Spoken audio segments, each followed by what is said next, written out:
Assalamualaikum warahmatullahi wabarakatuh. Jumpa lagi dengan saya Silvi Kurniasa Putri dalam pelajaran sejarah Indonesia. Oke teman-teman, hari ini agenda kita adalah belajar terkait jenis-jenis manusia purba yang ada di Indonesia. Oke, stay tune terus ya. Oke teman-teman, agenda pembelajaran kita hari ini, yang pertama kita akan mengetahui tentang tempat, di mana tempat-tempat ekskavasi manusia purba yang ada di Indonesia. Yang kedua adalah jenis manusia purba yang ada di Indonesia.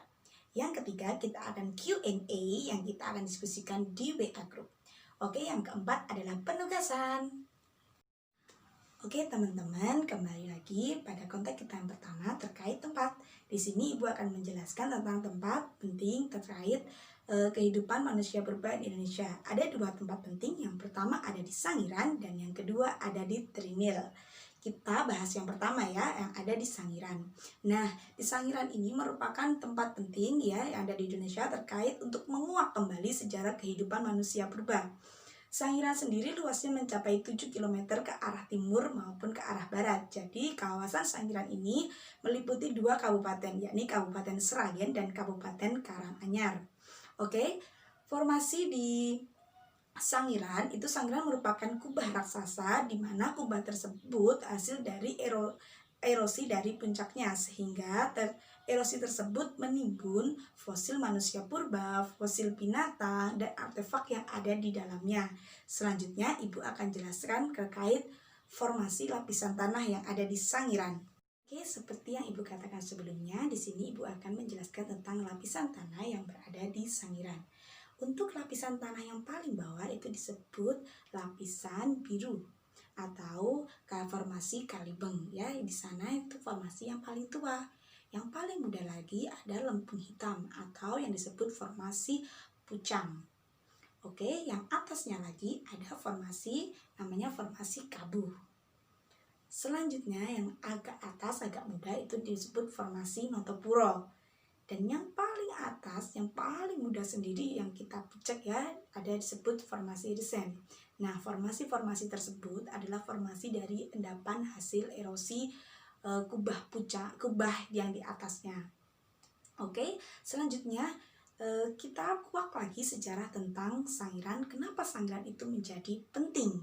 Oke teman-teman, saya akan jelaskan kembali mengapa Sangiran itu penting dan Sangiran mulai terbuka di mata dunia.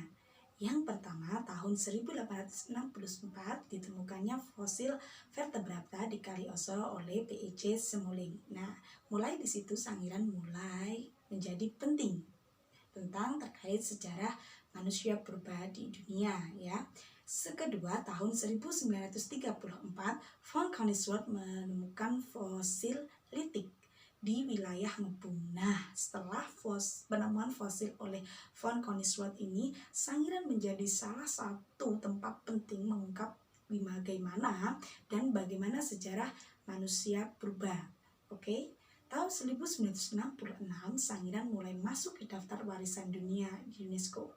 Nah, di sini adalah titik penting dan diakuinya dunia bahwa Sangiran merupakan salah satu tempat penting menguak tentang kehidupan manusia purba. Selanjutnya kita akan bahas tentang Trinil. Oke, kita bahas tentang Trinil. Trinil merupakan salah satu kawasan di Kabupaten Ngawi, Jawa Timur. Ya, Trinil mulai diangkat ke mata dunia setelah penemuan Eugen de Bois yang mulai menggemparkan ya. Pada tahun 1891, Eugen de Bois menemukan tulang rahang saat melakukan ekskavasi di lapisan aluvial Sungai Bengawan Solo. Disusul penemuan selanjutnya yakni gigi geraham dan tulang tengkorak bagian atas. Nah, penemuan Eugen de Bois ini semakin kompleks ya. Semakin kompleksnya penemuan Eugen de Bois menjadikan Trinil sebagai kawasan kehidupan manusia purba. Ya anak-anak, kita sudah membahas dua tempat penting di Indonesia terkait penemuan manusia purba. Nah, Ibu sekarang bertanya, kenapa manusia purba umumnya ditemukan di bantaran sungai? Hayo, kenapa? Bisa jawab? Oke, itu kita skip ya. Kita lanjut di jenis-jenis manusia purba. Setelah kita belajar tempatnya, kita akan belajar tentang jenis-jenisnya. Yang pertama adalah Meganthropus. Jenis manusia purba ini ditemukan oleh von Koningswald di Sangiran tahun 1936 sampai 1941 di bagian Pleistosen bawah. Bu, kenapa namanya Meganthropus? Ayo, artinya apa? Coba dicari ya. Ya, selanjutnya adalah ciri-ciri Meganthropus. Ciri-ciri Meganthropus itu berahang kuat, ya, badannya kuat, jenis makanannya itu beragam ya, tumbuh-tumbuhan karena masih masa food gathering ya. Badannya tegap dan hidup di zaman Pleistosen awal. Seperti itu. Yang kedua adalah Pithecanthropus. Ya, Pithecanthropus erectus ditemukan oleh Eugen de Bois tahun 1891 di Trinil Ngawi, seperti pembahasan kita sebelumnya. Ya, ditemukan di formasi pucangan. Ya, ciri-cirinya adalah volume otaknya itu sudah lebih meningkat ya, sudah 900 cc, tulang kening menonjol, otot kunyahnya tuh masih kuat. Nah, ini menandakan apa? Masih food gathering gitu. Hidungnya lebar dan tidak berdagu. Itu ciri-ciri manusianya ya. Mungkin kalian bisa sedikit seperti membayangkan ya, kira-kira rekonstruksi wajahnya seperti apa. Selanjutnya adalah Pithecanthropus mojocertensis. Bu, kok unik ya mojocertensis? Ya, nanti Ibu jelaskan. Pithecanthropus mojocertensis ditemukan oleh von Koningswald juga di tahun 1936 sampai 1941 di Mojokerto. Makanya namanya Mojocertensis, seperti itu. Nah, ciri-cirinya itu mereka udah berbadan tegap, muka menonjol ke depan, kening tebal, dan tulang rahang pipi kuat, kayak gitu. Selanjutnya kita akan membahas tentang jenis manusia purba Homo. Apa Bu Homo? Nah, kita bahas dan kita pelajari next ya. Oke, selanjutnya kita akan pelajari tentang manusia purba jenis Homo ya. Maksudnya di sini terdapat dua jenis Homo. Yang pertama adalah Homo erectus dan Homo sapiens. Maksudnya apa Bu? Yuk kita bahas. Yang pertama adalah Homo wajakensis. Kok wajakensis lagi Bu? Apa itu? Kayak pernah dengar ya lokasinya di mana? Iya, betul. Ditemukan oleh von Richthofen tahun 1889 di Campur Darat Tulungagung. Wah, dekat sekali ya dengan Blitar ya. Termasuk jenis Homo sapiens. Ciri-cirinya di sini mukanya lebar datar, hidungnya lebar, bagian mulut sedikit menonjol, di atas matanya terdapat busur kening ya. Busur keningnya itu nyata. Dan volume otaknya tuh sudah meningkat daripada Pithecanthropus tadi. Si Homo wajakensis ini volume otaknya 163 cc.